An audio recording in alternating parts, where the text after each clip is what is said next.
കായിക മത്സരത്തിന്റെ ആവേശത്തിലൊക്കെ ഈ വേദികളൊക്കെ ഉണർന്നു കഴിഞ്ഞു. ഞാനിപ്പോഴുള്ളത് സെൻട്രൽ സ്റ്റേഡിയത്തിലാണ്. ഇവിടെ വിവിധ മത്സരങ്ങൾ ഇപ്പോൾ നടക്കുന്നുണ്ട്. ആദ്യം നമ്മൾ കബഡി ടീമിലേക്കാണ്. കബഡി ടീമിലെ ഇപ്പോൾ നമുക്ക് പാലക്കാട് നിന്നുള്ളൊരു കബഡി ടീം നമ്മുടെ ഒപ്പമുണ്ട്. ഇത് പരിശീലകനാണ്.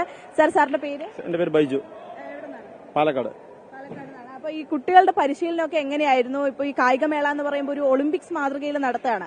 കുട്ടികൾക്ക് അതൊരു വലിയ വേദിയായിരിക്കും, ഒരു പ്രചോദനമായിരിക്കും അല്ലേ?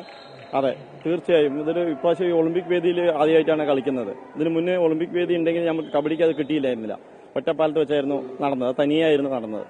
ഇപ്രാവശ്യം തിരുവനന്തപുരം വെച്ച് നടക്കുന്നതുകൊണ്ട് കുറച്ചുകൂടി നന്നായി. എല്ലാ ഗെയിമിന്റെ കൂട്ടത്തിൽ ഇത് നടക്കാൻ തുടങ്ങി. ഇങ്ങനത്തെ ഒരു സംവിധാനം നന്നായിരുന്നു. ഈ കുട്ടികളുടെ പരിശീലനമൊക്കെ എങ്ങനെയായിരുന്നു? എല്ലാവരും നല്ല രീതിക്ക് ഓരോ വ്യത്യസ്ത സ്കൂളുകളിൽ നിന്നുള്ളവരാണ്. അപ്പൊ പരിശീലനമൊക്കെ എങ്ങനെയായിരുന്നു? ആ ഒരു കോർഡിനേഷൻ ഒക്കെ എങ്ങനെയായിരുന്നു? വ്യത്യസ്ത സബ് ജില്ലയിൽ നിന്ന് വന്ന കുട്ടികളാണ്. പാലക്കാട് ജില്ലയിലെ അവിടെ കൊല്ലംകോട് ഉപജില്ലയാണ് അവിടെ വിന്നേഴ്സ് ആയത്. അതിൽ നിന്ന് 4 കുട്ടികൾ.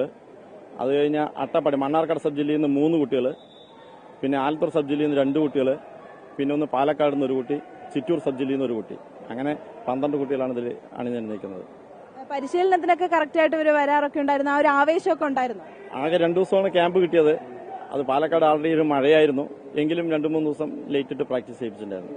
മത്സരം ഇപ്പൊ തുടങ്ങിയില്ല. ഒരു കോൺഫിഡൻസ് ഉണ്ടോ ഈ മത്സരത്തിൽ കപ്പടിക്കുന്നുള്ളൊരു കോൺഫിഡൻസ് ഉണ്ടോ?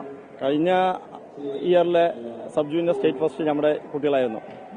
പാലക്കാട് ജില്ലയാണ്. അതിലെ കുട്ടികൾ ഇതിൽ കളിക്കുന്നുണ്ട്. ഇപ്പോഴത്തെ ആ കുട്ടികളെല്ലാം ജൂനിയറിലാണ് കളിക്കുന്നത്. അപ്പൊ മത്സരം ഒന്നും തുടങ്ങിയിട്ടില്ല. നിങ്ങൾക്ക് കോൺഫിഡൻസ് ഉണ്ടോ മത്സരം ജയിക്കുന്നുള്ള?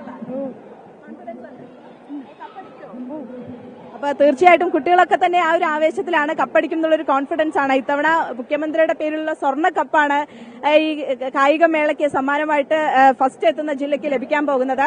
ക്യാമറാമാൻ അനിൽകുമാറിനൊപ്പം ആതിര രാധാകൃഷ്ണൻ, അമൃത ന്യൂസ്, തിരുവനന്തപുരം.